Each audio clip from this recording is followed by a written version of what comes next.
La responsabilité sociale et sociétale de l'ESA, notamment depuis 1995 que nous avons créé le Fondavo, le Fonds d'aide aux veuves orphelins, dont je suis le fondateur, le promoteur. ESA a toujours soutenu les veuves et orphelins. Le 23 juin, chaque année, la Journée internationale de la veuve, ESA, à travers sa contribution financière, à travers ses membres, son personnel, fait des actions vis-à-vis des veuves. Faisons notamment un bilan de santé pour les veuves. Toutes ces activités se font au sein de l'ESA Agoué, au départ à ESA Super-Taco. Donc, ESA offre son cadre pour mener cette activité souvent le 23 juin. Donc, au cours de ces journées, nous faisons des distributions de vivres et non-vivres, donnant des microcrédits et un bilan de santé aux veuves. Mais toute l'année, Fondavo assiste les veuves orphelins, notamment à travers les bourses que nous donnons aux orphelins. Chaque rentrée, ESA finance l'achat des comités scolaires pour les orphelins. ESA finance les soins des orphelins, quelle que soit la période. ESA contribue au payer les loyers pour les veuves qui sont menacées d'exclusion de leur domicile. ESA assiste juridiquement les veuves depuis 30 ans, celles qui sont menacées par la belle famille. Nous payons des avocats, faisons des démarches auprès de la justice. Je remercie ici tout le personnel de la justice, je ne veux pas citer le nom, les juges, les greffiers, les avocats qui nous ont dû assister quand on a fait appel à eux, et nous avons sorti beaucoup de vœux de la situation. Donc, en 30 ans, le bilan est très positif et nous encourage à aller loin.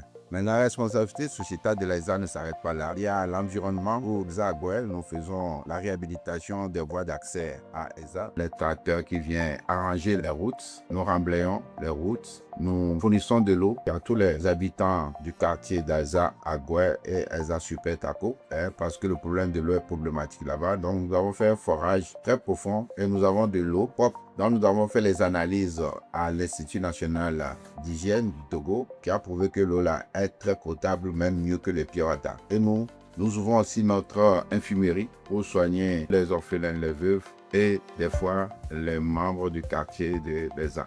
Nous avons aussi en matière environnementale planté beaucoup d'arbres à ESA Agoué pour créer un environnement sain pour tout le quartier, pour oxygéner tout le quartier. Cette année, nous avons encore planté plus de 50 cocotiers pour permettre à l'environnement des Agoué d'un bon environnement. Nous contribuons aussi à ESA en finançant des activités des associations. Dans les activités rentrent dans le domaine des veuves orphelins, nous finançons les activités aussi sportives comme le tournoi de tennis de table qui a été fait à ESA Super-Taco pour permettre aux jeunes de s'épanouir. Nous avons aussi ouvert les locaux d'ESA Agoué pour le rugby, pour que la Fédération togolaise de rugby vienne initier les jeunes au rugby. Donc, ESA aujourd'hui, en termes de responsabilité sociétale, fait un effort aussi bien veuve et orphelin que vis-à-vis de son environnement.